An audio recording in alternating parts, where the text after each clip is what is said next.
मित्रों। नमस्कार असगर साहब, बजाज साहब, नमस्ते मरिया, नमस्कार कृष्ण कुमार जी। शुरू कर रहे हैं और मैं स्वागत करता हूं आप सबका प्रवासी ये वातायन की प्रवासी लॉकडाउन संगोष्ठी की का आज 16वां कार्यक्रम है, 16 प्रोग्राम। और आज एक नए स्वरूप में हम इस कार्यक्रम को आयोजित कर रहे हैं, प्रस्तुत कर रहे हैं एक संवाद के रूप में। और संवाद ना ये सिर्फ दो हिंदी के विद्वानों के बीच है या प्रोफेसर्स के बीच या एकेडमिक्स के बीच, यह संवाद गुरु और शिष्या के बीच है। और मैं मारिया नेजेसी जी को 20-25 वर्षों से जानता हूँ और जब से मैं मारिया जी को जानता हूँ तब से मैं असगर वजाहत साहब को जानता हूँ। कभी कोई ऐसा वक्तव्य शायद संभवतः नहीं होता या जिक्र नहीं होता जब मारिया जी असगर साहब को याद नहीं करती।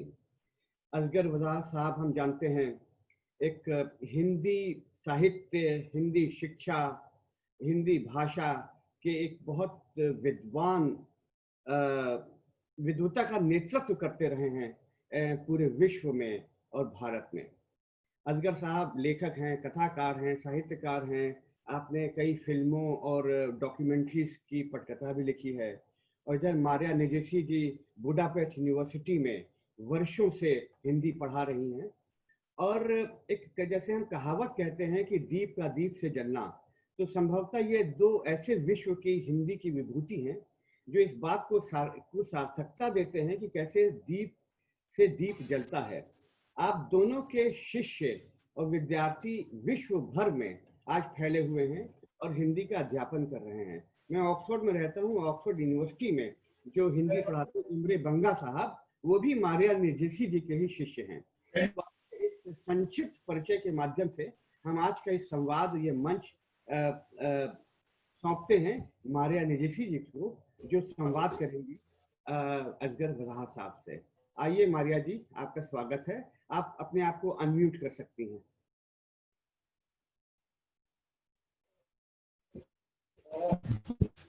मारिया जी, आप अपने आप को अनम्यूट कीजिए। अच्छा, आ गए। हाँ, ठीक है, आ गई, आपकी आवाज आ गई। ठीक है। तो नमस्कार ऑस्कर जी। जैसे आपने कहा था, हमारे साथ उत्वेशलोरांद विश्वविद्यालय में हिंदी पढ़ाते थे और इसीलिए मेरा पहला प्रश्न पढ़ाई के संबंधित ही होगा। मुझे याद है कि कभी कभी आपने जिक्र किया था कि पढ़ाना शायद इतना ज़्यादा आपको पसंद नहीं है, लेकिन मैंने ये देखा था कि आप बहुत अच्छी तरह पढ़ाते हैं। अपने बारे में भी कह सकती हूँ कि आपके शिष्य होकर मैंने देखा। और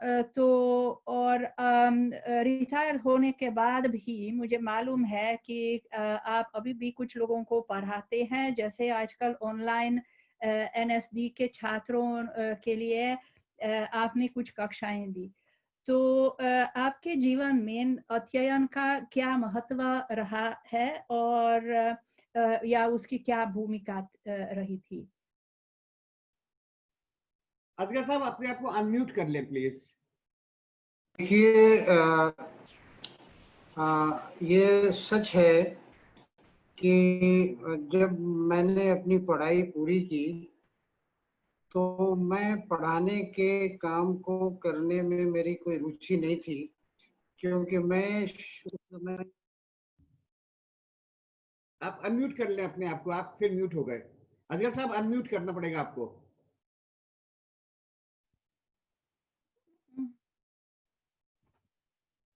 फिर से शुरू कीजिए असगर जी। हाँ, चलिए, तो मैं अपनी बात शुरू करता हूँ फिर। देखिए, आपके सवाल के जवाब में मैं ये कहना चाहता हूँ कि जब मैंने पढ़ाई ख़त्म की और मेरे सामने ये आया कि अब मैं कौन सा पेशा इख्तियार करूं, तो मुझे लगता था कि पढ़ाई के काम में कोई चुनौती नहीं है और मैं चुनौती भरे काम करना चाहता था। उस समय युवा था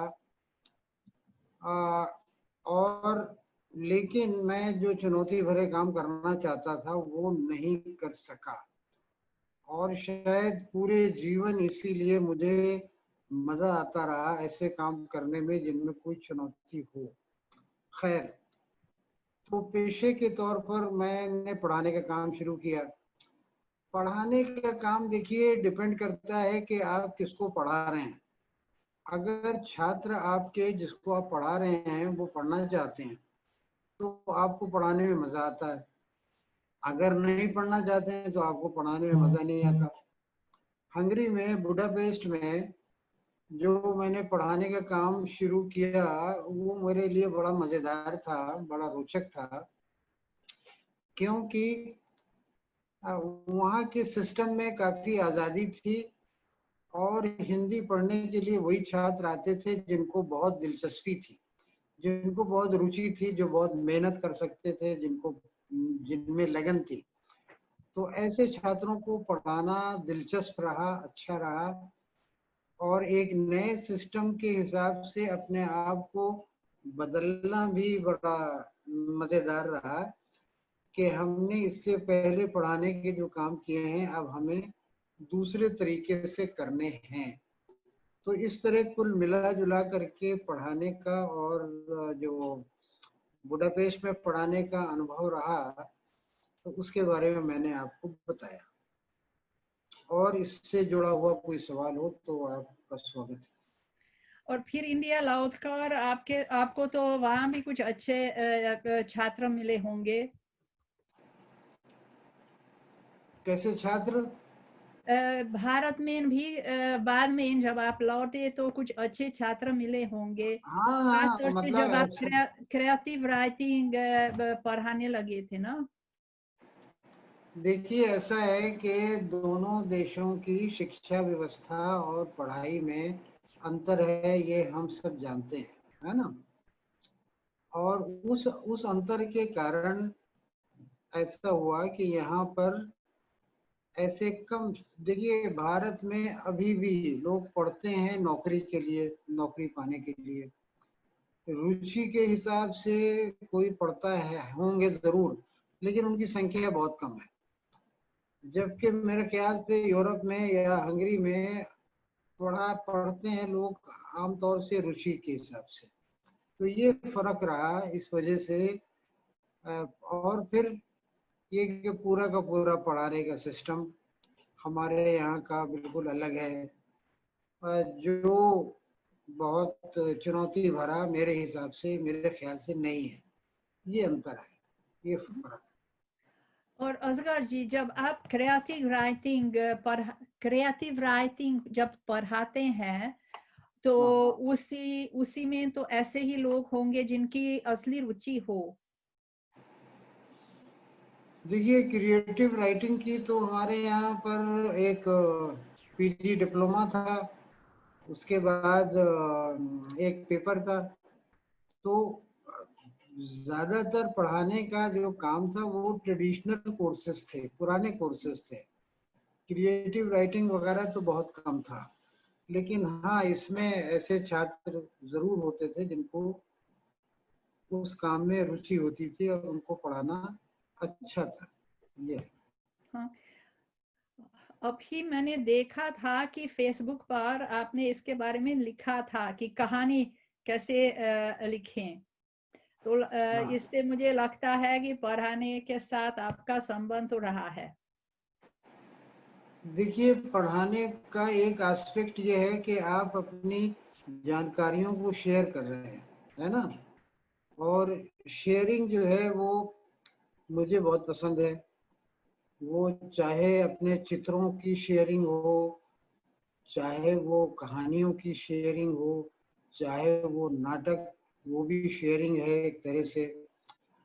तो हमने या मैंने या किसी ने जो सीखा है, अगर वो दूसरों तक जाता है, दूसरे उसको देखते हैं और अगर उनके काम का है और वो उसको स्वीकार करते हैं तो बहुत अच्छी बात है।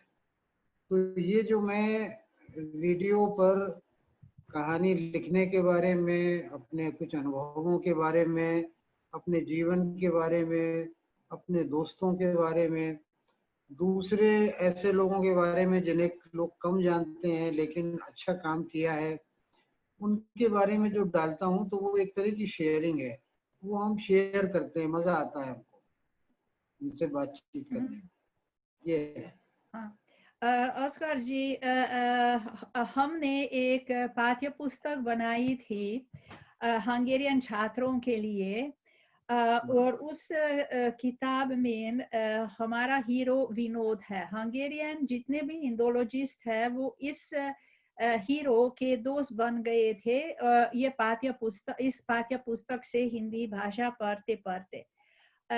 इसमें एक ऐसा पाठ है जिसमें हमारा हीरो विनोद फतेहपुर जाता है। तो उस वक्त मैंने फतेहपुर नहीं देखा, लेकिन जब मुझे मौका मिला था बहुत बाद में फतेहपुर देखने का, तो मैंने समझा कि अपने ही शहर के बारे में पाठ्य पुस्तक में आपने लिखा था। तो फतेहपुर में आपका जन्म हुआ था, और फतेहपुर और अपने परिवार के बारे में आपने काफी कुछ लिखा था। तो बचपन की इस दुनिया के बारे में या कुछ स्मरणीय घटनाओं के बारे में अगर आप हमें बता सकेंगे।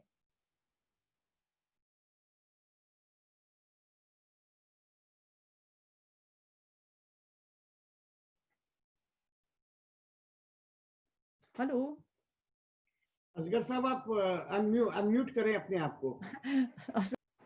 हाँ, अब शुरू हुई। हाँ जी हाँ, तो आप फतेहपुर के बारे में पूछ रही थी, हाँ वो जो विनोद वाली किताब है ना? हाँ, क्योंकि उसमें फतेहपुर आ गया है, और हाँ, बचपन फतेहपुर में और परिवार का जो इतिहास है इसके बारे में आपने कई उपन्यास में भी लिखा है। देखिए ऐसा है कि जहाँ आपका बचपन गुजरा, तो वो जगह आपसे पूरे जीवन अलग नहीं होती है, आपसे छूटती नहीं है, आप लाख कोशिश करें, लेकिन जहाँ आपने बचपन बिताया था वो जगह बार बार आपके सामने आती। तो फतेहपुर एक ऐसी जगह मेरे लिए है जहाँ मेरा बचपन गुजरा, और मैं ये चाहता हूँ कि उसको जितना ज्यादा याद किया जाए उतना अच्छा है। तो कहानी हो या उपन्यास हो या आपके लिए अभ्यास पुस्तिका हो या पाठ्य पुस्तक का हो, जो भी हो, मान लो कि पाठ्य पुस्तक भी है, उसमें भी अगर आप उस शहर को याद कर सकते हैं जहाँ आपका बचपन गुजरा था, तो अच्छा है। तो इसी वजह से मेरी कहानियों में, उपन्यास में, नाटक में शायद नहीं, क्योंकि नाटक में उसकी संभावना इतनी नहीं रही है, और उस किताब में जो हंगरी में लिखी थी पाठ्य पुस्तक आपके छात्रों के लिए, तो उसमें हमने जो कहानी बनाई थी, उस कहानी का जो नायक है विनोद, वो फतेहपुर का रहने वाला है। तो इस तरह से उस जगह को याद करना एक तरह से आपको एनर्जी देता है, आपको ताकत देता है। आपकी आपकी जो पुरानी यादें हैं, वो यादें आपको ताकत देती हैं, इसलिए ऐसा किया। हाँ भाई मारिया जी, और हाँ, बताइए। असगर जी, आप अपने पूर्वजों की तलाश में बहुत दूर दूर तक गए थे। मुझे याद है कि आपने इस पर शोध किया था, पुस्तकालय गए, और यहाँ तक कि आप ईरान में शायद उस गांव तक भी गए। तो वो गांव आपको कैसे मिला, और वहाँ आपको क्या अनुभव हुआ? देखिए, मेरे लिए कोई बहुत गंभीर बात नहीं थी। अचानक, मतलब मैंने सुना था अपने घर में अपने परिवार के लोगों से कि ईरान में एक ख्वाफ नाम का गांव है जहां से 300 साल पहले या पता नहीं कब हमारे पूर्वज यहाँ आए थे। मैं जब तेहरान पहुंचा तो अपने एक मित्र थे, उनके ऑफिस में बैठा था, तो वहाँ एक नक्शा लगा हुआ था, ईरान का मैप। तो मैंने सोचा कि जरा मैं देखूं वो गांव है भी कि नहीं है जिसके बारे में बताया गया है नाम। तो मैंने देखा तो वो गांव मिल गया। तो मैंने कहा कि बहुत, अब जब ईरान आ गया हूँ तो बड़ा मज़ेदार होगा। तो उस गांव में गया और उसको देख के मुझे पहला तो इम्प्रेशन यही हुआ कि हमारे पूर्वज यहाँ से चले आए तो ये बड़ा अच्छा हुआ, बहुत अच्छा हुआ, क्योंकि वो एक तरह से बहुत ही उजाड़ निर्जीव टाइप का, वहाँ कोई हरियाली नहीं, काफी रेतीला सूखा इलाका था। तो मैंने कहा अगर हमें यहाँ रहना पड़ जाता तो बड़ी मुश्किल हो जाती। तो बड़ा अच्छा हुआ कि हरे भरे क्षेत्र में हमारे पूर्वज चले आए। और इसके बाद वहाँ के पुराना मोहल्ला, कच्चे मकान देखे तो वो लगा कि ये तो लगभग हमारे ही जैसे, हमारे यहाँ जो कच्चे मकानों के मोहल्ले हैं वैसे ही है। वहाँ कुछ लोग जमा हो गए तो मेरे इंटरप्रेटर ने कहा कि ये लोग आपके बारे में ये कह रहे हैं कि आप जरूर यहाँ किसी खजाने की तलाश में आए हो। तो मुझे ये बात बड़ी अच्छी लगी। मैंने कहा कि वाह, ये तो कहानी बड़ी अच्छी बनती है कि 300 साल के बाद कोई नक्शा मिला ऐसा कि मैं खजाने की तलाश में वहां पहुंच गया। तो मैंने उन लोगों से कहा कि हाँ, मैं खजाने की तलाश में आया हूँ। तो एक मिट्टी का टुकड़ा उठा के मैंने उनको दिखाया। मैंने कहा देखो यही खजाना है, यही खजाना है। तो कहने का ये मतलब है कि जितने अनुभव जितने प्रकार के होते हैं वो कहीं ना कुछ आपके अंदर ऐसा जोड़ते हैं जो आपको पता नहीं चलता, पता भी नहीं चलता। तो इस तरह से अनुभव संसार को बढ़ाना एक बड़े मजेदार बात है। और हमेशा मेरी आंखें कुछ नया देखना चाहती हैं, बड़ी मजबूरी है मेरी। आंखें जो है चाहती हैं कुछ नया, कुछ नया, कुछ नया। और इस नए की तलाश में काफी भटकना पड़ता है। तो ये है उस गांव की कहानी। और हाँ, असगर जी, जब आपने उन लोगों से बताया था कि आप अपने खानदान ढूंढ रहे हैं, तो वहाँ के लोगों को आपके परिवार के बारे में कुछ मालूम था, कुछ याद ऐसी रही देखिए थी? पहली पहली बात तो उन लोगों ने ये कही कि आप बहुत जल्दी आ गए। मतलब पहली बात उन्होंने कही कि आप बहुत जल्दी आ गए 300 या 400 साल के बाद। दूसरी बात उन्होंने ये कही कि यहाँ शायद आपके परिवार के लोग नहीं रहे होंगे, क्योंकि यहाँ पर आमतौर से जो शिया मुसलमान है वो नहीं है, वो इलाका ईरान का ऐसा है। तो मैंने कहा वो रहे हो न रहे हो, शिया हो सुन्नी हो जो भी हो, मुझे उससे कोई मतलब नहीं है। मैं तो ये मान रहा हूँ कि चलो एक गांव मुझे देखने को मिल रहा है तो मैं उस गांव को देखूं। तो इस तरह से उस गांव को देखा उन्होंने, और कोई वहाँ ज्यादा जानकारी इस प्रकार की मिल नहीं पाई। और मैं चाहता भी नहीं था लेना, मुझे आप जानते हैं कि उसमें कोई बहुत गंभीर रुचि नहीं थी जी। हाँ। तो फतेहपुर से अगर हम कुछ आगे चलते हैं तो मेरा ये प्रश्न होगा कि आप लिखने की आप लिखने की तरफ कैसे देखने लगे। और एक मुझे ऐसा लगता है कि भारत में जो लोग लिखना चाहते हैं तो सबसे पहले कविता या शेर लिखते हैं। तो आपकी सारी रचनाएं देखकर मुझे ऐसा लगता है कि शायद आपने कभी एक कविता तक नहीं लिखी, तो इसका क्या कारण है? देखिए ऐसा है कि कविता लिखना क्या है, वो बहुत जो पिछले जन्म में जिसने पुण्य किए होते हैं वो कविता लिखता है। तो इसका मतलब है कि पिछले जन्म में मैंने काफी पाप किए होंगे, तो इसीलिए मुझे कविता लिखने की कला नहीं आ पाई। और उसका मुझे अफसोस तो बहुत है, लेकिन कर कुछ नहीं सकता। अच्छी कविता लिखना चाहता हूँ, लेकिन वो लिख नहीं सकता हूँ, और अच्छी कविता लिखना अपने आप में एक बहुत बड़ी चुनौती है। तो इस चुनौती को मैंने स्वीकार नहीं किया। शुरू में जब मैं छात्र था, जब मैं विश्वविद्यालय में गया, तो मैंने कविता लिखने की कोशिश की थी, लेकिन मुझे बहुत जल्दी लग गया कि ये शायद मेरा क्षेत्र नहीं है, या ये इतना चुनौती भरा क्षेत्र है कि मैं यहाँ शायद पता नहीं कुछ नहीं कर सकता, कुछ नहीं कर पाऊंगा। इसलिए मैंने वो क्षेत्र छोड़ दिया। तो ये इसका मतलब ये है कि कविता, मैं अभी कविता का बहुत गंभीर पाठक हूँ, कविता को बहुत पढ़ता हूँ, और कवियों के योगदान को मैं बहुत महत्व देता हूँ, लेकिन कविता कर नहीं सकता, क्योंकि जैसी कविता मैं करना चाहता हूँ वैसी कविता मुझसे होती नहीं, ये बात।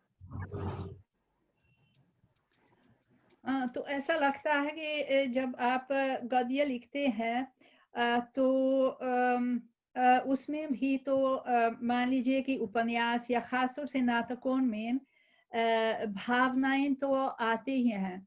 तो आप मुझे मतलब मुझे ऐसा लगता है कि भावनाओं को नाटक में दिखाना शायद कभी-कभी आप फिर भी शेरों के इस्तेमाल करके करते हैं। मुझे तो आपके बहुत मशहूर नाटक जिसने लाहौर को नहीं देखा याद आती है, क्योंकि उसमें आपने एक कवि को लगाया था, एक कवि का चरित्र नासिर काज़मी, और उस नाटक में कई गज़लें सुनने को मिलते हैं। तो ये देखिए, बताइए कि हाँ, गद्य में जो भावनाएं हैं उसकी अभिव्यक्ति आप किस तरह करेंगे? देखिए, बहुत ये रोचक बात है कि गद्य लिखने वाले, प्रोज लिखने वाले आम तौर से कविता से बड़ी चुनौती महसूस करते हैं। बहुत, देखिए, इंटरेस्टिंग बात है ये। क्यों करते हैं? कि वो जानते हैं कि भाषा का जितना बड़ा चमत्कार कवि करता है, उतना हम नहीं कर पाते। तो उनको ये कवियों से बहुत लगाव भी रहता है, और उनको कुछ प्रतिद्वंदता भी रहती है। वो उनको मान्यता भी देते हैं। कई तरह के काम एक साथ होते हैं। आप देखिए कि उर्दू के बड़े उपन्यासकारों ने अपने उपन्यासों के नाम जो हैं वो कविताओं के शेरों के हिस्से से रखे। जैसे कुर्रतुल ऐन हैदर के जितने उपन्यास हैं, लगभग सबके नाम जो हैं वो कवियों के जो शेर हैं, उन शेरों में जो शब्द हैं, जो एक्सप्रेशन है, उनसे हैं। अभी जो बहुत बड़ा उपन्यास आया है जिसका नाम है कई चांद थे सरे आसमां, तो ये भी एक शेर का, एक मिसरे का टुकड़ा है। तो इसका मतलब यह है कि गद्य लिखने वाले, फिक्शन लिखने वाले शायरी के प्रति आकर्षित होते हैं। और जो जिस आप नाटक की बात कर रही हैं, मेरे जिस लाहौर नहीं देखे वो जमिए नहीं, तो इस नाटक में तो एक शायर का जो रियल लाइफ में शायर थे नासिर काज़मी, उनका पूरा का पूरा रोल है, उनकी पूरी भूमिका है। और वो इसलिए है कि नाटक में वो एक शायर का वर्ल्ड व्यू देते हैं। वो पूरी दुनिया को एक शायर की नज़र से देखते हैं, और शायर की नज़र जो है वो बड़ी दिलचस्प होती है। शायर की नज़र से दुनिया को देख रहे हैं तो आपको लगता है कि बहुत ये अनरियल बात कर रहे हैं, लेकिन वो अनरियल होती नहीं है, वो बात बड़ी सच्चाई होती है उस बात के अंदर। और आज न सही तो कल वो बात सच्चाई में बदलती है। तो कवि जो है वो एक आने वाली सच्चाई के बारे में बात कर रहा है। तो आज की सच्चाई क्या है उसके बारे में बात करता है, लेकिन आने वाली सच्चाई के बारे में जो बात करता है वो बड़ी आकर्षित करती है। तो नासिर काज़मी की शायरी जो है वो दरअसल आने वाली दुनिया कैसी होनी चाहिए कहता है कि, और सबसे बड़ा शहर तो ये दिल है, बाकी शहर इसकी गलियां हैं।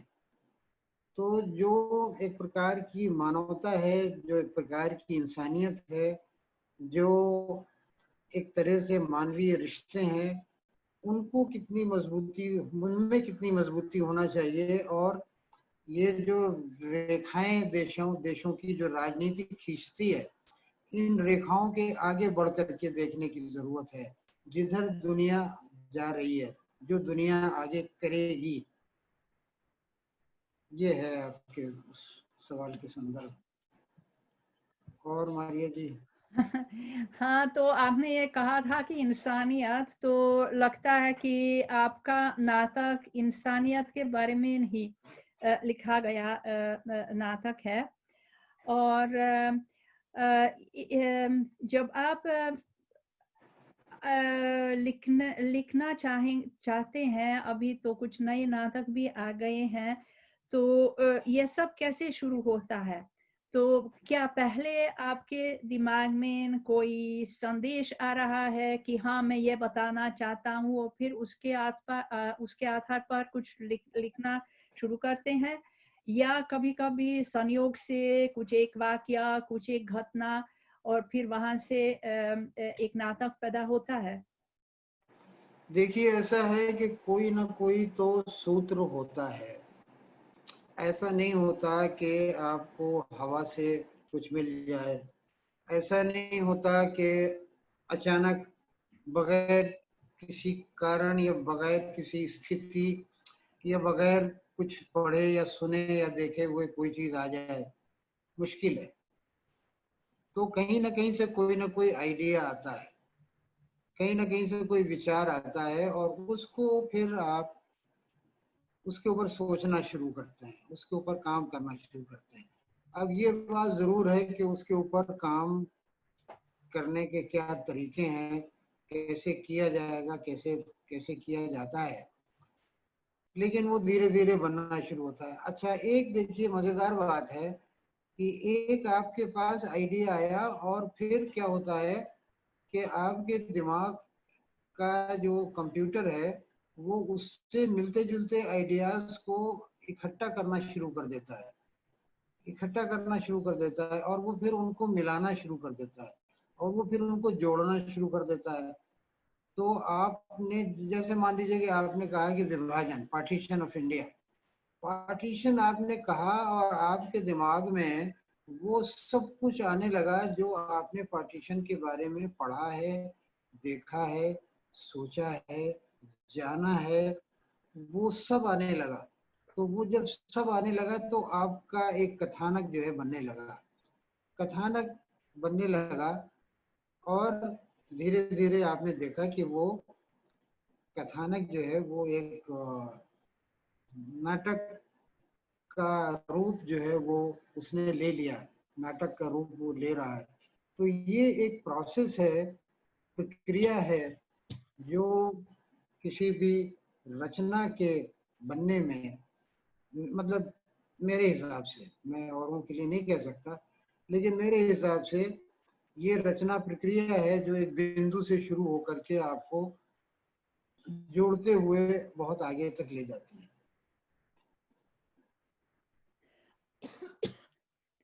जी।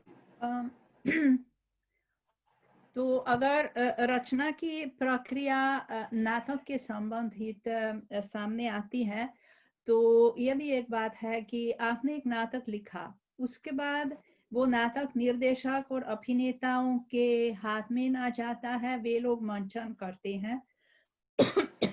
तो जब आप ऐसे नाटक आपको देखने को मौका मिलता है, तो कैसा लगता है? आपका यह बहुत लोकप्रिय नाटक है। मुझे मालूम है कि अमेरिका से लेकर पाकिस्तान तक इसका मंचन हुआ था। तो ऐसे नाटकों को मंचित मतलब अपना नाटक मंचित करके देखकर आपको कैसे लग रहा है? ये कितना आपके साथ एक सहलेखक या सहकर्मी बन जाते हैं निर्देशक और अभिनेता लोग? देखिए, जब जब आप ये देखते हैं कि जिन पात्रों की आपने कल्पना की थी और वो पात्र जो हैं वो जीवित हो गए, जिंदा हो गए। आपने तो केवल इनकी कल्पना की थी कि वो ऐसे होंगे, लेकिन वो आपको मंच पर दिखाई दे रहे हैं। तो वो एक बहुत दिलचस्प बात होती है कि क्या ये हमारी कल्पना के अनुकूल हैं? क्या हमने ऐसे ही सोचा था कि ये कैरेक्टर ऐसे होंगे? और अगर आपको ऐसा लगता है कि हाँ, ऐसे ही सोचा था या ये तो उससे भी अच्छे लग रहे हैं, जैसा हमने सोचा था ना, डायरेक्टर ने इनको ऐसा बना दिया कि ये हमारी सोच से भी अच्छे लग रहे हैं, तब आपको बड़ा मजा आता है। आप ये सोचते हैं कि अरे वाह। जैसे मैं आपको एक मिसाल दूं, मेरे नाटक में एक मौलवी का कैरेक्टर है जिस लाहौर नहीं देखा। तो हबीब तनवीर जब इसको कर रहे थे तो हबीब तनवीर ने मौलवी के पात्र को एक मैनरिज्म दिया था। वो अपने हाथ झटकता था, पानी अपने हाथों से ऐसे झटकता था। तो ये मैनरिज्म, इस तरह के और भी एक दो जेस्चर ऐसे दिए। तो मैंने उनसे कहा कि ये तो बहुत अच्छा दिया आपने, क्योंकि ऐसा करते हैं मौलवी, देखा है मैंने, ये बहुत नॉर्मल उनका जेस्चर है, ये कैसे दिया आपने? तो उन्होंने कहा कि शायद आपको मालूम ना हो, मेरे वालिद, मेरे पिता वो मौलवी थे, तो मैंने अपने पिता का मैनरिज्म इस कैरेक्टर को दे दिया, जो मौलवी का कैरेक्टर। तो कहने का मतलब ये है कि वो जब आपकी कल्पना रियल लाइफ से जुड़ जाती है तो यथार्थ से आपकी कल्पना जुड़ती है तो वो बढ़ जाती है, उसकी शक्ति बढ़ जाती है। तो मंच पर जब अपने नाटक आप किसी अच्छे निर्देशक के द्वारा देखते हैं तो आपको बहुत अच्छा लगता है, आपके लिए सोच के नए दायरे खुलते हैं। लेकिन अगर कोई खराब डायरेक्टर होता है तो आपको अपने ऊपर दुख होता है। खैर, बहरहाल ये बात। हाँ। जी और यहाँ तक कि आजादी निर्देशक को दी जा सकती है कि आपके नाटक में कुछ परिवर्तन भी करें, कुछ दृश्य छोड़ दें। देखिए, ऐसा है कि मैं मानता हूँ कि नाटक जो है वो एक कलेक्टिव आर्ट है, एक ऐसा एक्सप्रेशन है, आर्टिस्टिक एक्सप्रेशन है जो लोग मिलके करते हैं। ये इंडिविजुअल आर्ट नहीं है। इंडिविजुअल आर्ट जैसे पेंटिंग करना है या कहानी कविता लिखना है, जिसमें एक व्यक्ति है और उसके साथ माध्यम है, माध्यम के, मीडियम के और आदमी के बीच में कुछ नहीं कर रहा है वो काम। ऐसा नहीं है नाटक में। नाटक में आपके बीच में और नाटक मंचित होने के बीच में सैकड़ों लोग हैं और वो सब आर्टिस्ट हैं, वो सब कलाकार हैं और वो उसमें कुछ जोड़ना चाहते हैं। अब सवाल ये है कि जो जोड़ना चाहते हैं वो क्या नाटक की जो स्पिरिट है, नाटक का जो उद्देश्य है, नाटक का जो ऑब्जेक्टिव है, नाटक जो कहना चाहता है, क्या वो उसी दिशा में जोड़ना चाहते हैं या किसी अलग दिशा में जोड़ रहे हैं? अगर वो उसी दिशा में कुछ जोड़ना चाहते हैं तो बड़ा स्वागत है, बहुत अच्छी बात, और इससे नाटक का मंचन जो है बड़ा अच्छा होता है। लेकिन अगर निर्देशक ये कह रहा है कि नहीं, मैं इसको किसी और दिशा में ले जाऊंगा, तब क्या होता है, फिर नाटक बिगड़ जाता है। तो निर्देशक को इतनी आजादी जरूर होनी चाहिए कि वो नाटक के अनुसार नाटक को अच्छा बनाने के लिए अगर उसमें कुछ जोड़ और घटा सकता है तो वो उसको करने की आजादी मैं निजी तौर पर देता हूँ। मुझे कोई शिकायत नहीं है निर्देशक से लेकिन सवाल यही है कि चीज अच्छी हो, चीज अच्छी बने। अगर खराब हो गई तो मैंने वो दोनों तरह के निर्देशकों ने के साथ मैंने काम किया हुआ है। ऐसे के साथ भी काम किया है जो जिन्होंने खराब कर दिया। खराब कर दिया तो आप क्या कह सकते हैं? कुछ नहीं कह सकते। अच्छा कर दिया तो वहाँ तारीफ तो कर ही सकते हैं। ये रहा। हाँ, तो एक और प्रश्न अब ये हो सकता है कि आपने कहा था कि कुछ कॉन्सेप्ट, कुछ आइडिया, कुछ सूत्र होता है। आप आखिर में इस सूत्र से नाटक बनेगा या उपन्यास बने या कहानी, इसके पीछे किस तरह की प्रतिक्रिया होगी? देखिए, जब कोई विषय आता है सामने, कोई आइडिया आता है, तो वो आइडिया आमतौर से ये बता देता है कि उसका स्कोप क्या है। जैसे मैं बताऊं आपको कि बहुत ही एक सीधी सी मैं एग्जांपल दूं आपको। जैसे कोई आप किसी आदमी को खाने पर बुला रही हैं और वो बहुत ज्यादा मोटा ताजा लंबा आदमी है जो बहुत खाना खाता है, तो आप खाने का इंतजाम उसके हिसाब से करेंगे। अगर कोई दुबला पतला सूखा मरियल आदमी है तो आप कहेंगे भाई ये। इसी तरह से आइडिया है। आइडिया आपके पास आता है तो आपको लग जाता है कि यार ये इतना फैला हुआ, इतना बड़ा, इतने ज्यादा पात्र हैं, इतनी ज्यादा घटनाएं हैं, इतना ज्यादा टाइम स्पैन लग रहा है, तो ये तो उपन्यास से कम में ये नहीं आएगा। क्योंकि इसमें कुछ ऐसी बातें भी आनी हैं कि जो कहानी में या नाटक में आपको कहना मुश्किल है। इसी तरह से कुछ ऐसे विचार आते हैं जिनके जिनके बारे में आप ये तय करते हैं या वो विचार खुद बताते हैं कि वो उनके ऊपर नाटक लिखा जा सकता है। आप नाटक लिखिए। तो कहने का मतलब ये है कि जो सब्जेक्ट है वो फॉर्म को डिटरमिन करता है। सब्जेक्ट बताता है कि फॉर्म क्या होगा, और अगर आप सब्जेक्ट के जरिए बताए हुए फॉर्म को एक्सेप्ट नहीं करते हैं तो आपकी रचना अच्छी नहीं बन पाती। आमतौर से देखिए, एक्सेप्शंस की बात बिल्कुल नहीं। देखिए, साहित्य में कुछ भी असंभव नहीं है, कलाओं में बल्कि कुछ भी असंभव नहीं है, हर चीज संभव है। तो इसलिए जो कहा जा रहा है उसमें ये गुंजाइश जरूर छोड़िए कि ये 100% सत्य नहीं है। ये ऐसा सत्य नहीं है कि जैसे मान लीजिए कि दूसरे सत्य होते हैं। जी। हाँ, तो बिल्कुल सही। मुझे आपकी लघु कथाएं बहुत अच्छी लगती हैं, जो आमतौर से बहुत छोटी छोटी होती हैं, एक संवाद या उससे उस तरह के। और याद है कि कभी कभी उपन्यास भी कम पड़ता है, और क्योंकि आपने एक ट्रिलॉजी भी लिखी है। तो अब मुझे लगता है कि समय काफी आगे बढ़ा हुआ है, और एक विषय जरूर मैं लेना चाहती थी, और यह है कि जब से आप रिटायर हो गए हैं, आपके पास शायद ज्यादा समय था कुछ घूमने के लिए। वैसे भी आप बहुत टहलते हैं, और ऐसा दिन तो नहीं गुजरता है कि आप टहलने न जाएं।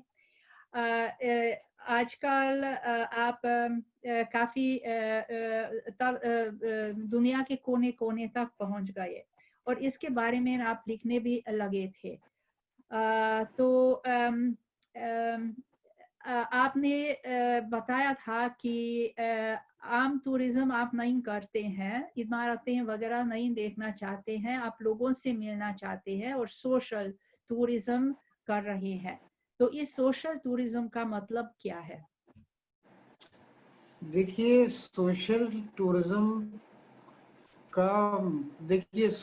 टूरिज्म का मतलब ये है कि आप जब किसी समाज में, किसी देश में, किसी शहर में, किसी इलाके में जाते हैं तो केवल आप इमारतें नहीं देखते हैं, बल्कि लोगों को, समाज को देखने और समझने की कोशिश करते हैं।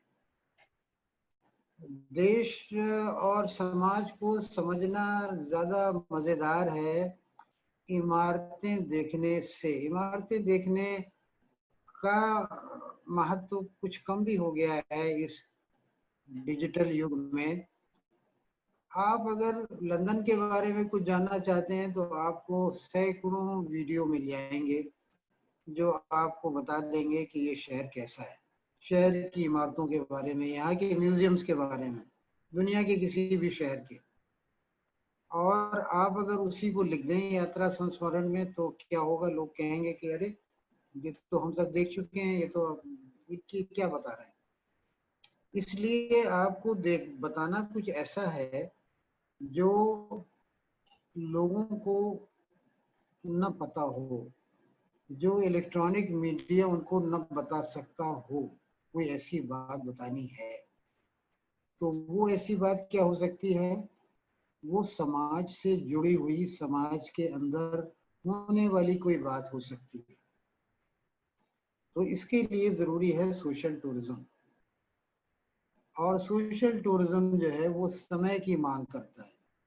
आजकल लोग देश देखते हैं 2-2, 3-3 दिन में। उन्होंने आए बुडापेस्ट देखना है तो उन्होंने एक दिन का टूर ले लिया, आके देख के चले गए, इमारतें देख ली। लेकिन क्या वाकई लोगों को, समाज को देखा उन्होंने? नहीं। मैं आपको एक मिसाल दूं, मैं अंडमान निकोबार गया, पोर्ट ब्लेयर। तो वहाँ जो मेरे होस्ट थे उन्होंने कहा कि ये तो 3 दिन में आप देख लेंगे सब। तो मैंने कहा आप 3 दिन कह रहे हैं, मैं तो यहाँ 1 महीने रहने आया हूँ। उनका 1 महीने आप यहाँ क्या करेंगे? मैंने कहा आप देखते जाइए। धीरे धीरे लोगों से वहाँ दोस्ती शुरू हो गई, चाय की दुकानों पर जाने लगे और वो दोस्ती इतनी बढ़ी कि मुझे वहाँ शादी में जाने के निमंत्रण मिलने लगे। तो उनका भाई बारात जा रही है, हमारी बारात में आप चलो।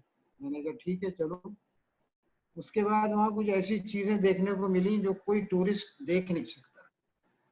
जैसे मैंने वहाँ 10 रुपए का एक ऐसा नोट देखा जिसको जापान की सरकार ने वहाँ चलाया था। सेकेंड वर्ल्ड वॉर के दौरान जापान की सरकार ने वहाँ जो करेंसी चलाई थी उसका एक 10 रुपए का नोट किसी ने दिखाया। तो क्या होता है कि जब आप समाज के साथ मिलते जुलते हैं, आपकी दोस्ती बढ़ती है, तो ऐसी जानकारियां मिलती हैं जो किसी टूरिस्ट को नहीं मिल सकती। ये है सोशल टूरिज्म, जब आप समाज को समझने और उसको जानने की कोशिश करते हैं। इसमें न आपकी एक विशेष कला होगी यह भी कि आप लोगों के साथ बातचीत करके उनके नजदीक पहुंच सकते हैं। तो जहां अंडमान में शायद भाषा के समस्या नहीं थी, लेकिन दूसरे देशों में भाषा की समस्या के संबंध आप क्या कर सकते हैं? देखिए ऐसा है कि एक बात है जो कि सोशल या किसी तरह के टूरिस्ट को या सोशल टूरिस्ट को खास तौर से करनी है, वो ये कि भाषा का जितना अच्छा इस्तेमाल कर सकता है। जैसे मैं ईरान में घूम रहा था, भाई फारसी मुझे बहुत कम आती है, अकेला था। वहाँ एक झाड़ू लगा रहा था एक आदमी एक पार्क में। तो पार्क में झाड़ू लगाने वाले को मैंने आगा कह के बुलाया। आगा का मतलब होता है बॉस। तो मैंने उससे ये कहा कि बॉस मुझे वहां जाना है फारसी में, और वो कहाँ है? तो मेरे मुंह से जब उसने बॉस सुना तो उसके हाथ से झाड़ू गिर गई। मतलब शायद उसको इससे पहले किसी ने इस तरह से इतना सम्मान देते हुए बात शायद न की होगी। और उसने झाड़ू वाड़ू छोड़ दी और मेरे साथ वहां तक आया जहां मुझे जाना था, और उसने वो जगह दिखा दी। तो सोशल टूरिस्ट को आमतौर से बहुत ही मॉडेस्ट, बहुत ही पोलाइट, बहुत ही कंसिडरेट और बहुत ही दोस्ताना रवैया रखना पड़ता है। अगर वो ऐसा नहीं करेगा तो लोगों से दोस्ती हो नहीं पाएगी। और फिर ये है कि आपको लोगों की, कुछ लोगों की, सबकी नहीं, कुछ लोगों की बकवास सुनने की भी प्रैक्टिस होनी चाहिए। तो मुझे ये बहुत प्रैक्टिस है, मैं किसी की भी बकवास को कई घंटे सुन सकता हूँ बड़े आराम से, क्योंकि मैं लॉन्ग शॉट में चला जाता हूँ। लॉन्ग शॉट में आप चले जाएं तो फिर आपके ऊपर कोई असर नहीं पड़ता। मतलब जो कोई कोई अगर बकवास कर रहा है और आप लॉन्ग शॉट में हैं तो आपको सुनाई भी नहीं देगा। तो ये होता है। अच्छा, जहाँ भाषा नहीं जानते हैं, देखिए भाषा नहीं जानते हैं, लेकिन ये कि थोड़े से जेस्चर्स हैं, एक आध दो शब्द हैं, उनसे काम चल जाता है। तो ये है जैसे जी। हंगेरियन हंगेरियन पब जाकर आपने हंगेरियन लोगों से खूब बात की थी उस समय। तो देखिए अगर हंगरी में तो जो मैंने भाषा सीखी थी ना, वो फंक्शनल हंगेरियन थी। जैसे बार में मैं हंगेरियन बोल लेता हूँ, बार में आप मुझे ले जाइए ना, तो पूरा ऑर्डर करना बार का, ये सब मुझे हंगेरियन में आता है। खाने का ऑर्डर करना ये मैं जानता हूँ हंगेरियन में। तो अपने काम की जो बात है वो मैं हंगेरियन उतनी हंगेरियन में सीख गया था, अभी भी जानता हूँ, उसे भूला नहीं हूँ। तो अगर आप किसी हंगेरियन बार में मुझे ले जाएंगे ना, तो मैं ऑर्डर कर सकता हूँ बड़े आराम से जी। हाँ, बिल्कुल सच। अब पद्मेश जी से मुझे पूछना हो कि समय अभी है कुछ और, या अभी क्वेश्चन आंसर तक हम पहुंचने वाले हैं? आप जैसा चाहें वैसे हम चाहेंगे कि कुछ ऑडियंस भी क्वेश्चन आंसर करें और जो लोग यहाँ पर आए हैं वो भी करें, लेकिन अगर कोई मुख्य बात रह गई हो तो आप अवश्य उसे पूरी कर सकती हैं। कोई एक अंतिम जो मैंने सोचा था, एक छोटा सा वाक्य है, और यह है कि आजकल फेसबुक और यूट्यूब वगैरह बहुत सोशल मीडिया के साथ हम जीते हैं, और लेखक के रूप में इसके कारण आपकी जिंदगी में कुछ या कितना बदल गया है? देखिए मेरे हिसाब से तो ये बहुत अच्छा हो रहा है कि सोशल मीडिया के ऊपर साहित्य और कविताएं और लोगों के बयान और वगैरह वगैरह आ रहे हैं। हम लोग देखिए लिखते थे, आज से मैं आपको 30 साल पहले वाली बात बता रहा हूँ कि हमने एक कहानी लिखी, पत्रिका को भेजी, पत्रिका ने कहा कि वो तो 3 महीने के बाद छपेगी। 3 महीने के बाद छपी, 3 महीने के बाद उसको लोगों ने पढ़ा, 6 महीने लग गए, उसके बाद उसके जवाब, लोगों के रिएक्शन आने में समझिए आपके साल लग गया है। आज क्या है कि आपने कुछ लिखा, लिख के आप फेसबुक के डालिए, अच्छे पूरे रिएक्शन आने लगते हैं। अच्छा, ये जरूर है कि आपको गंभीर पाठक मतलब कम मिलेंगे, शुरू है अभी, हो सकता है आगे चल के गंभीर लोग भी बहुत रुचि लें। मेरे देखते देखते हिंदी के बहुत गंभीर कुछ कवि और कुछ लेखक फेसबुक से आके जुड़े। वो लेखक जो पहले कहते थे कि अरे नहीं, फेसबुक तो बहुत ही घटिया चीज है और इसके ऊपर तो कोई लिखना भी नहीं चाहिए और कोई नहीं लेता होना, लेकिन हम जब देखते हैं कि हमारी रचना को 1 लाख से ज्यादा लोगों तक पहुंच गई, 100 लोगों ने इसको शेयर किया, तो निश्चित रूप से जरूर है कि बहुत बड़ा प्लेटफॉर्म है और इसका बहुत अच्छा इस्तेमाल किया जाना चाहिए हाँ, जी। तो बहुत बहुत धन्यवाद असगर जी। और शायद अभी दूसरे लोग अगर कुछ प्रश्न पूछना चाहे तो उनके लिए भी कुछ समय हो। जी मैं हाँ निमंत्रित सर, कर, बताइए। और अपने दर्शकों को निमंत्रित करने से पहले मैं अपना आभार भी व्यक्त करूं। और आज मारिया जी, आपने जितनी ओपननेस के साथ, जितने खुलेपन के साथ प्रश्न किया, और असगर साहब ने जितनी ईमानदारी के साथ बहुत बहुत धन्यवाद। उत्तर दिए हैं, उससे बहुत ऐसे संवाद बहुत कम देखने को मिले हैं जो इतने ज्ञानवर्धक और प्रेरणादायक भी होते हैं।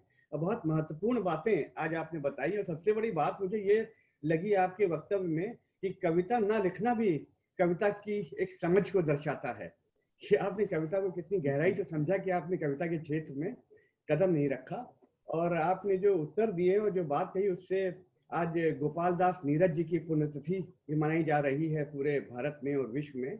उनकी 2 बातें मुझे याद आती हैं जो आप ही के उत्तर में से मुझे याद आई कि उन्होंने उनकी कविता की पंक्ति है कि मानव होना भाग्य है और कवि होना सौभाग्य। और साथ में उन्होंने बात कही थी कि जो लिखने के लिए लिखा जाता है वो होता है गद्य, और जब लिखे बिना रहा ना जाए, स्वयं लिख जाए, तो वह होता है पद्य। और इन शब्दों के साथ मैं नीरज जी को भी आज इस मंच से याद करता हूँ, और मैं आमंत्रित करता हूँ आज हमारे जो दर्शक आए हुए हैं उनमें से कोई प्रश्न करना चाहे, कोई बात करना चाहे अजराज जी के साथ, तो आप अपने आप को अनम्यूट करके प्रश्न कर सकते हैं। स्वागत है आपका। अगर इजाजत हो पद्मेश जी, मैं कुछ पूछना चाहूंगा। अवश्य अवश्य। अजय त्रिपाठी जी प्रश्न करेंगे बर्मिंघम से। पिछले कई सालों से लगातार हम ये देखते चले आ रहे हैं कि किस तरह से साहित्य के स्तर में जो है वो लगातार गिरावट आती जा रही है, और वो गिरावट सिर्फ लिखने के साहित्य में ही नहीं, जो भी क्रिएटिव आर्ट्स के जितने भी पैरामीटर्स हैं, चाहे वो फिल्में बन रही हों, चाहे टेलीविजन पे धारावाहिक बन रहे हों, उनके स्तर में एक लगातार गिरावट है। और बनाने वाले और लिखने वाले कहते हैं कि हम समाज को वो दे रहे हैं जो समाज चाहता है। जो पुरानी कही जाने वाली बात है कि साहित्य समाज का दर्पण है, क्या सचमुच आज का साहित्य आज के समाज का दर्पण है? देखिए, मेरे ख्याल से जो बात आप कह रहे हैं, ये समस्या हर युग में रही है, और हर युग में जो मतलब जिसे क्या कहना चाहिए, बड़ी तादाद में, बड़ी क्वांटिटी में जो साहित्य लिखा जाता रहा है वो स्तरीय नहीं रहा है, वो स्तरीय नहीं रहा है। हम उनको उन कवियों को आज हम जानते नहीं है। हम जानते नहीं इसलिए हमको ये पता नहीं है कि जब छायावाद में निराला लिख रहे थे और पंत लिख रहे थे और महादेवी वर्मा लिख रही थी, तो उसके साथ साथ 1500 कवि जो हैं वो बहुत घटिया लिख रहे थे। हमको आज वो पता नहीं। उस जमाने में लोगों को पता होगा तो वो कहते होंगे कि भाई स्तर बहुत गिर गया है, बहुत खराब लोग लिख रहे हैं।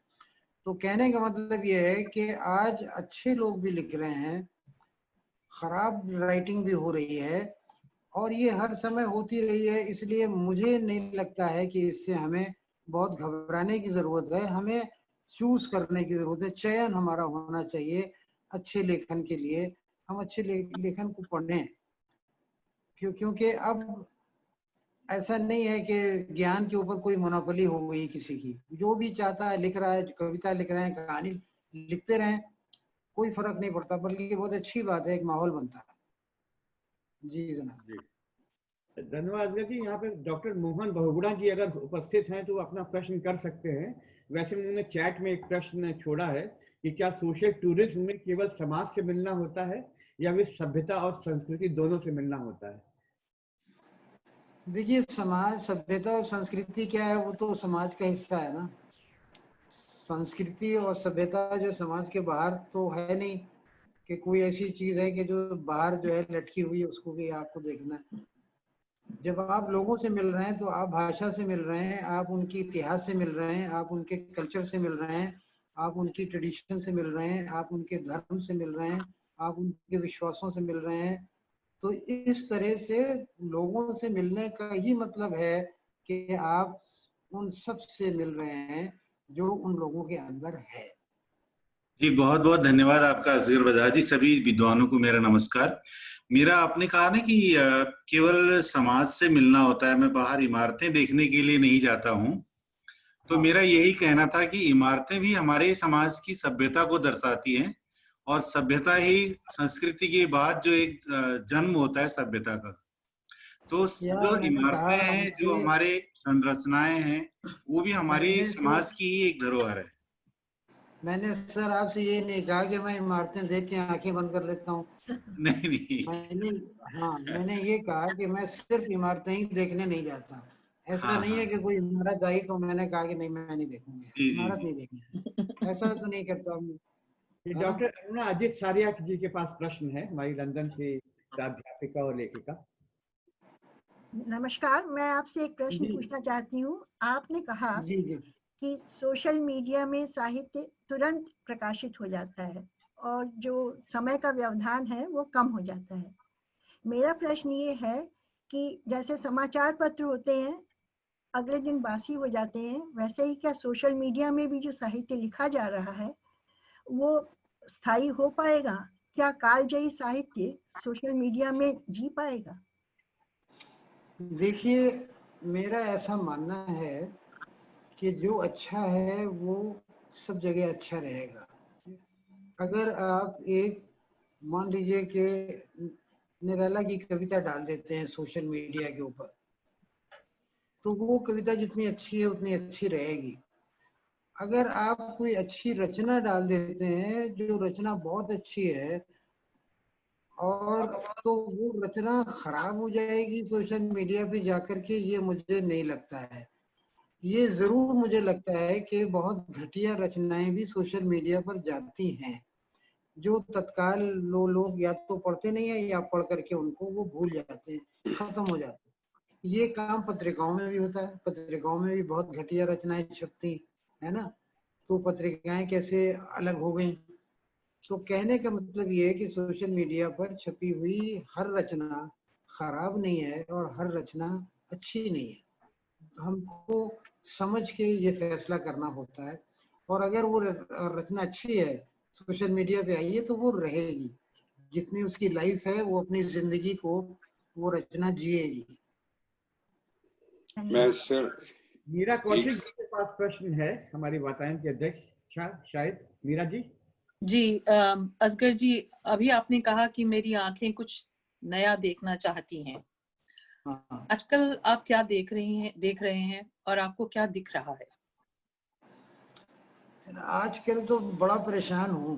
परेशान इस माने में नहीं हूँ कि वाकई परेशान हूँ, परेशान इस माने में हूँ कि मेरी घर में इतना बैठने की आदत कभी नहीं रही। घर के अंदर मैं इतना कभी नहीं रहा, और घर के अंदर इतना रहने की वजह से काम तो हो जाता है, मतलब कोई लिखने का पढ़ने का इधर उधर, लेकिन ये कि जो देखना है वो जरा कम हो गया है, तो इस वजह से मैं देख नहीं पाता। और उम्मीद कर रहा हूँ कि जल्दी से जल्दी हालात ठीक होंगे और वो देखने को मिलेगा, क्योंकि मेरी एक छोटी सी ख्वाहिश है, इच्छा है। वो इच्छा ये है कि मैं ये चाहता हूँ कि दुनिया में जितनी भी जगह हैं उन सबको मैं देख लूं, और दुनिया में जितने भी लोग हैं उन सब से मैं मिल लूं। तो ये दो मेरी इच्छाएं हैं, ये पूरी हों तो बहुत बड़ी बात। पद्मेश जी, एक छोटा सा सवाल मैं पूछ लूं? जी स्वागत। अच्छा, मेरा नाम निखिल है, निखिल कौशिक। मैं ये पूछना चाह रहा था कि आपने कहा कि जो हम पढ़ते हैं वो नौकरी के लिए पढ़ते हैं। भारत में पढ़ाई जो है वो नौकरी से रिलेटेड हो गई, तो शौक के लिए बहुत कम पढ़ रहे हैं। और इसी बात को समझते हुए मैं सोचता हूँ कि हिंदी के प्रति आपका क्या विचार है। जैसे अभी हमने देखा कि हिंदी का प्रचार प्रसार होना चाहिए, क्योंकि उसमें बहुत कुछ अच्छा साहित्य और बातें लिखी जाती हैं जो सब तक पहुंचे, लेकिन बच्चे पढ़ नहीं रहे हैं हिंदी में। अभी उत्तर प्रदेश में 90% बच्चों ने इम्तिहान ही नहीं कोई पास कर पाए। तो हिंदी के भविष्य को लेके, भाषा के भविष्य को लेके, और आपका क्या मत है, क्या करना चाहिए? देखिए, आपने बहुत अच्छा सवाल पूछा, बहुत बड़ा सवाल है। भाषा लोग क्यों पढ़ते हैं, क्या कारण है? भाषा एक जरूरत पूरी नहीं करती है, भाषा आपकी कई आवश्यकताओं को पूरा करती है। भाषा अगर साहित्य और संस्कृति की आवश्यकता को पूरा करती है तो भाषा आपको जो ज्ञान की जो ललक है, ज्ञान का जो आपको ज्ञान चाहिए वो ज्ञान भी आपको देती है। हिंदी के साथ एक समस्या बहुत बड़ी ये रही है कि 70 साल के बाद भी ये ज्ञान की भाषा नहीं बन पाई। ज्ञान की भाषा बनना है। जब तक ये ज्ञान की भाषा नहीं बनेगी तब तक इसका एक बहुत बड़ा रोल ये अपना पूरा नहीं कर पाएगी। नंबर दो ये है कि अंग्रेजी के अत्यधिक प्रभाव ने, मैं अंग्रेजी का विरोधी बिल्कुल नहीं हूँ, उसके खिलाफ नहीं हूँ, कोई नहीं हो सकता, लेकिन किसी लैंग्वेज का आतंक नहीं होना चाहिए। तो अंग्रेजी का जो आतंक है भारत में, उस आतंक ने हिंदी को बहुत पीछे किया। तीसरी बात यह कि हिंदी वाले खुद इसके जिम्मेदार हैं कि उन्होंने अपनी भाषा को, अपने साहित्य को, मान लीजिए कि बच्चों की किताबें हैं, आप देखिए अंग्रेजी में बच्चों की किताबें कैसी हैं और हिंदी में कैसी हैं, आपको जमीन आसमान का अंतर मिलेगा। तो ये हिंदी वालों को करना चाहिए था। दूसरा ये है कि रोजगार की भाषा अभी भी जो है वो अंग्रेजी बनी हुई है ना। अब तो ये हो गया है कि हिंदी जो है वो संस्कृति की भी भाषा नहीं बचने वाली, ऐसी स्थिति आ गई है। तो इस तरह से अच्छा, फिर ये जो नए चैलेंज आ रहे हैं उसको हिंदी स्वीकार करे, वो भी नहीं हो रहा। तो इन चीजों पर जब तक ध्यान नहीं दिया जाएगा तब तक हिंदी को उसका उचित स्थान मिल नहीं पाएगा, ये मेरा मानना है। जी जी बिल्कुल और ठीक कहा आपने। एक थोड़ा समय हो रहा है तो हम अंतिम प्रश्न लेते हैं तिथि दानी जी की ओर से। तिथि जी आप आए। जी हाँ। नमस्ते। जी नमस्ते। मेरी आवाज आ रही है? हाँ बोलो जी, बोलो। नमस्कार असगर जी, मैं यहाँ रेडिंग में हूँ। तिथि, मेरा एक सवाल ये है कि जब डिजिटल युग में कहानियां, उपन्यास हम ऑडियो में सुन सकते हैं, आजकल बहुत सारे उपन्यासों का प्रकाशन भी डिजिटली हो जा रहा है और नई पीढ़ी जो है वो ज्यादातर ऑनलाइन रचनाओं को पढ़ने में आकर्षित हो रही है।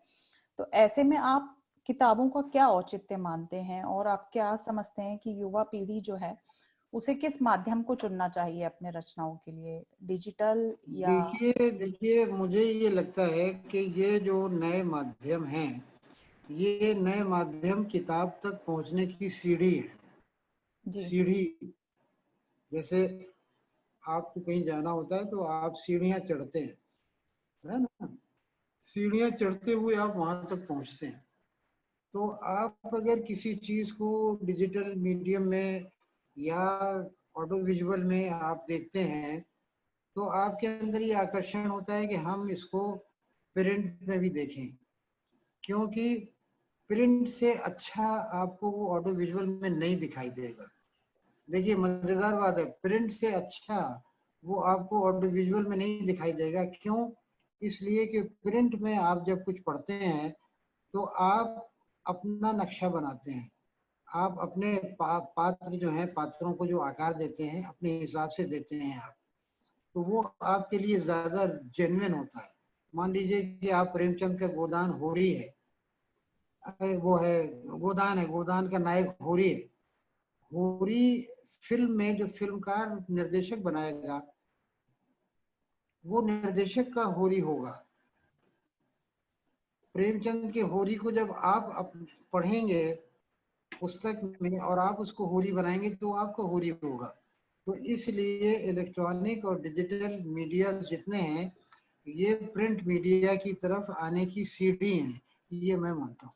जी बहुत बहुत धन्यवाद। धन्यवाद असगर साहब, मैं औपचारिक रूप से इस कार्यक्रम को समापन की ओर ले जाता हूँ।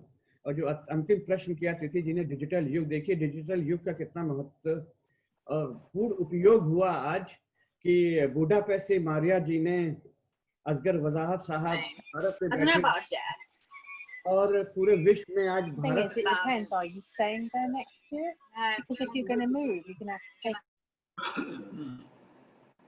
और भारत से आज मैंने देखा आज हमारे And if I really let's see how I go with the course and stuff, and then if I really do want another. और भारत से केंद्रीय हिंदी संस्थान के उपाध्यक्ष अनिल शर्मा जोशी जी भी उपस्थित हुए, नारायण कुमार जी उपस्थित हुए और अनिल शर्मा जी के संयोजन में कल 12:30 बजे हमारा साप्ताहिक वैश्विक हिंदी परिवार का कार्यक्रम भी है, उससे भी आप लोग जुड़िएगा। रेणु साहित्य विमर्श और उसके बाद होगा हिंदी और तेलुगु के संदर्भ में व्याख्यान। तो आप लोग उसमें जुड़ सकते हैं और जिनके पास उसका लिंक ना हो वो हम में से किसी को भी संपर्क कर सकते हैं। और सबसे बड़ी बात तो ये मैंने देखी, आज वाणी प्रकाशन के निदेशक अरुण महेश्वरी जी गाड़ी चलाते चलाते हमारे साथ जुड़े। तो डिजिटल क्योंकि आज सार्थक गोष्ठी में आप सबका बहुत बहुत आभार। और अगले शनिवार को हम लोग फिर मिलेंगे हमारे ब्रिटेन के दिवंगत लेखक गजलकार प्राण शर्मा जी की स्मृति में, और उनकी स्मृति व्याख्यान देंगी उषा राजेश सक्सेना जी। इन शब्दों के साथ मैं औपचारिक रूप से इसकी रिकॉर्डिंग को अब बंद कर रहा हूं, लेकिन हम लोग अभी जुड़े रह सकते हैं और आपस में बातचीत कर सकते हैं। बहुत बहुत आभार और धन्यवाद आप सब लोगों को।